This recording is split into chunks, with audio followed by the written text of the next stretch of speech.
30 tahun.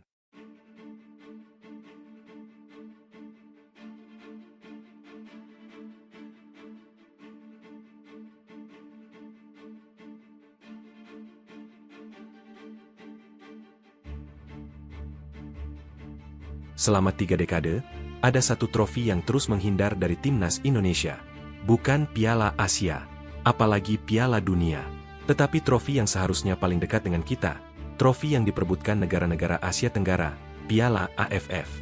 Ironisnya, Indonesia bukan tim kecil di kawasan ini. Kita memiliki jutaan supporter fanatik, stadion yang selalu penuh, sejarah panjang sepak bola, dan berkali-kali melahirkan pemain berbakat. Namun setiap kali harapan itu terasa begitu dekat, selalu ada sesuatu yang membuat Indonesia pulang dengan tangan kosong. Kini, AFF 2026 telah dimulai. Pelatih baru, wajah-wajah baru, dan harapan baru kembali menyelimuti Garuda. Tetapi pertanyaannya tetap sama. Setelah 30 tahun, apakah Indonesia akan gagal lagi menjadi juara Piala AFF?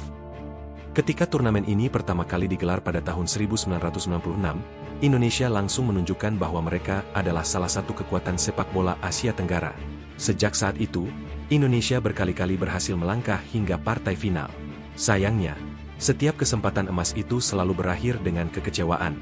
Ada final melawan Thailand, ada final melawan Singapura, ada pula final melawan Malaysia. Bahkan dalam beberapa kesempatan, Indonesia datang sebagai tim yang lebih diunggulkan. Namun ketika peluit panjang berbunyi, trofi kembali menjadi milik negara lain. Karena itulah Indonesia sering disebut sebagai Raja Tanpa Mahkota di Asia Tenggara. Selalu kompetitif, selalu diperhitungkan, tetapi belum pernah benar-benar menjadi juara.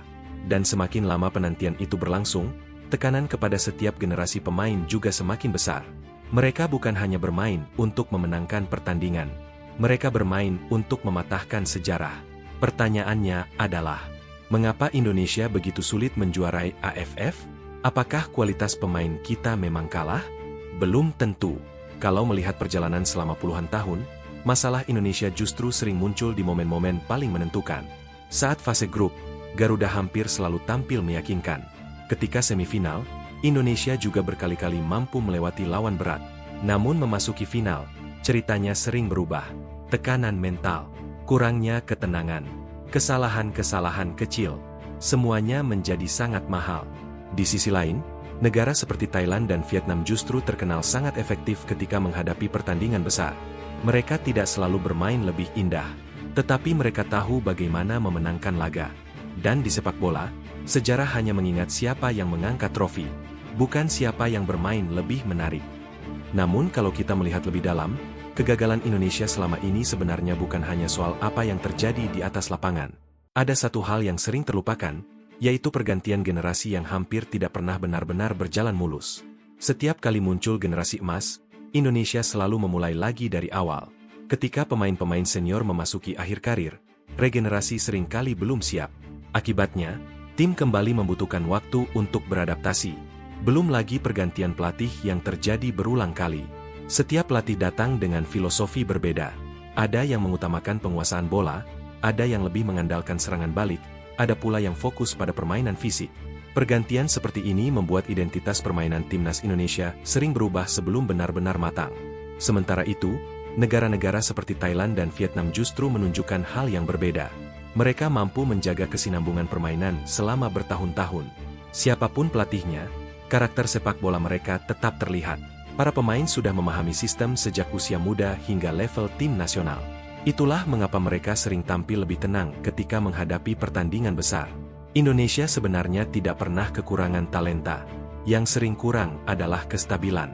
Dan sepak bola modern membuktikan satu hal. Tim terbaik belum tentu yang memiliki pemain paling hebat, tetapi tim yang paling stabil selama bertahun-tahun. Untungnya, beberapa tahun terakhir mulai terlihat perubahan yang cukup signifikan. Kompetisi usia muda mulai mendapatkan perhatian lebih besar. Pembinaan pemain semakin berkembang. Banyak pemain Indonesia kini berani mencoba karir di luar negeri untuk mendapatkan pengalaman bermain di level yang lebih tinggi. Di saat yang sama, kualitas pemain diaspora juga menambah kedalaman skuad Garuda. Persaingan di dalam tim menjadi semakin ketat. Kini, tidak ada lagi jaminan seseorang akan selalu menjadi starter hanya karena nama besarnya. Setiap pemain harus membuktikan kualitasnya di setiap sesi latihan dan setiap pertandingan. Persaingan sehat seperti inilah yang dibutuhkan sebuah tim juara. Karena ketika level seluruh pemain meningkat, pelatih juga memiliki lebih banyak pilihan taktik sesuai lawan yang dihadapi. Dan mungkin, inilah fondasi yang selama ini belum benar-benar dimiliki Indonesia. Bukan sekadar 11 pemain terbaik, tetapi satu skuad yang benar-benar siap bersaing hingga pertandingan terakhir. Meski begitu, AFF 2026 menghadirkan suasana yang berbeda.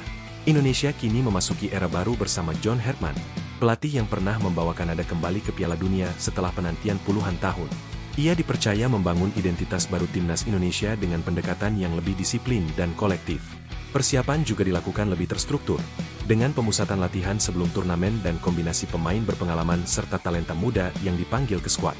Memang, beberapa pemain yang merumput di liga-liga Eropa tidak bisa bergabung karena jadwal klub, sehingga Indonesia tidak tampil dengan kekuatan absolut. Namun kondisi serupa juga dialami banyak negara peserta karena AFF kali ini digelar pada Juli-Agustus, di luar kalender FIFA yang ideal untuk melepas pemain. Artinya, peluang setiap tim menjadi lebih seimbang. Justru disinilah kedalaman skuad dan kualitas pelatih akan sangat menentukan. Perjalanan menuju gelar juara AFF tahun ini juga tidak akan mudah. Indonesia berada di grup A bersama Kamboja, Timor Leste, Vietnam, dan Singapura. Dua tim terbaik akan lolos ke semifinal. Di atas kertas, Vietnam tetap menjadi lawan paling berat. Mereka adalah salah satu tim paling konsisten di Asia Tenggara dalam beberapa tahun terakhir. Singapura mungkin tidak lagi skuad dulu, tetapi mereka terkenal disiplin dan sering menyulitkan Indonesia.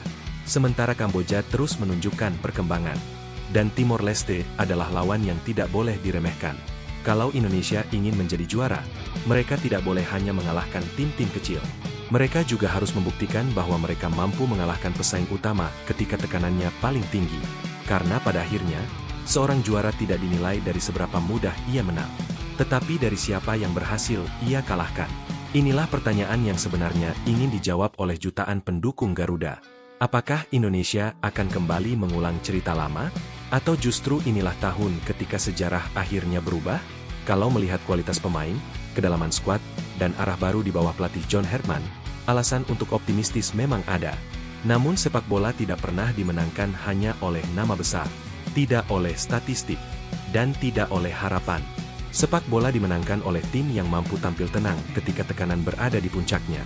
Selama 30 tahun, Indonesia sudah berkali-kali membuktikan bahwa mereka cukup kuat untuk mencapai final. Sekarang, tantangan berikutnya jauh lebih besar. Membuktikan bahwa Indonesia juga cukup kuat untuk menjadi juara. Karena kalau bukan sekarang, lalu kapan lagi? Dan menurut kalian, apakah AFF 2026 akhirnya akan menjadi akhir dari penantian panjang Indonesia? Atau kita kembali harus menerima kenyataan pahit bahwa trofi itu masih belum pulang ke tanah air? Tulis prediksi kalian di kolom komentar. Apakah Garuda akhirnya akan mengangkat trofi AFF?